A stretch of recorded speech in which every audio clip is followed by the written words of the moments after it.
Wall Street en route to snapping a three-day losing streak Wednesday. Let's get some market views and find out what's on the minds of millennials. We're joined by Courtney Dominguez. She's a financial advisor at Payne Capital Management. Welcome, Courtney. Thanks for having me. So we're seeing a reversal from yesterday. Yesterday's losers, banks and financial stocks, banks and tech stocks are up today. What's on the minds of investors today? Why the upside?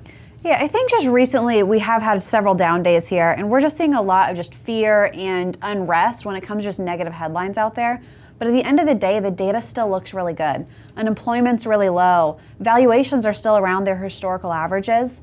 We're seeing wage growth at steady rates. So I think we're seeing the markets go up, kind of shaking off all that negative attention they're having and showing really where they should be. And they sort of brushed aside economic news today on consumer confidence, sort of low, and which fell, and also home building.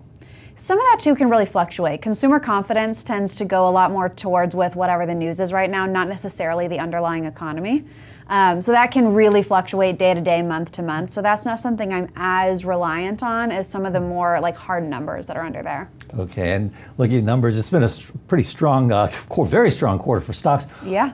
Courtney, but also for fixed income. Yeah. And yields keep dropping. So how long can this unusual correlation continue as we go into the second quarter? This has been a question for quite a while, and really no one expected this, but the Fed is now likely going to keep interest rates low, and so we're seeing yields continue to stay low here, which likely may continue because there's no big signs of inflation kicking in, and that's really the only thing that we may see yields rise accordingly. So really what I see is this is making stocks much more attractive, because with the treasuries right now at I think like 2.4% or so. Right. That's essentially what you can get on a money market right now. So comparatively, you can invest in a high dividend paying portfolio, you're getting closer to 3%, and there's actually some upside potential on that. So I think if anything, that's part of the reason you're seeing the rally in equities, because there's not great alternative otherwise. And do you like those high dividend portfolios? Dividends actually tend to be about half of your return over time, which a lot of people forget. So you really need to make sure you have that consistent income coming in, because there will be years like last year the stock markets aren't doing so hot. But if you have those dividends coming in and you're consistently reinvesting those, you get this amazing compounding effect of your money over time, and it's really crucial as an investor. Okay, earlier we were talking about low rates, the Fed especially keeping them low. So what does it mean in terms of millennials? How are they investing?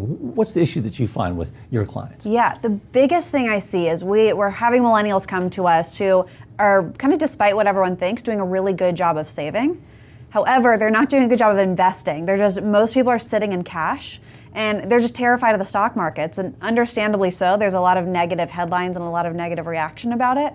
But as millennials are young right now and still in the earliest stance of their careers, they're really better off if they're getting their money invested and have a savings plan in place and investment strategy in place. I think the biggest thing they can do is make sure that they do start to get their money invested over time.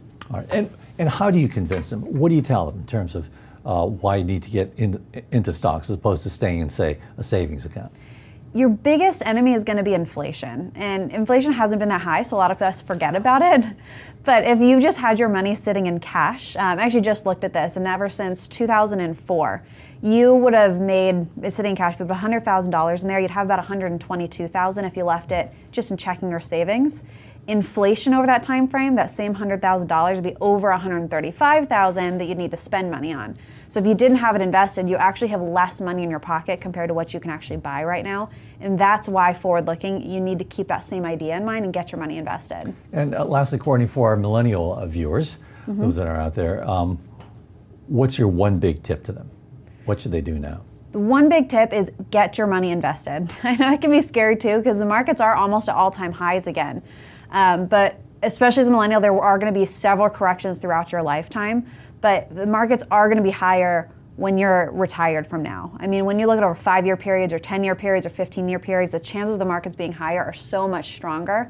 So it's so important to get in and just start, even if you're doing that in pieces, just get your money to work. That's the biggest thing I'd say. Okay, so get invested now. Yes. 3 words. All right, thanks a lot, Courtney. Our thanks to Courtney Dominguez of Payne Asset Management. I'm Fred Katayama, Payne Capital Management, I should say. I'm Fred Katayama, and this is Reuters.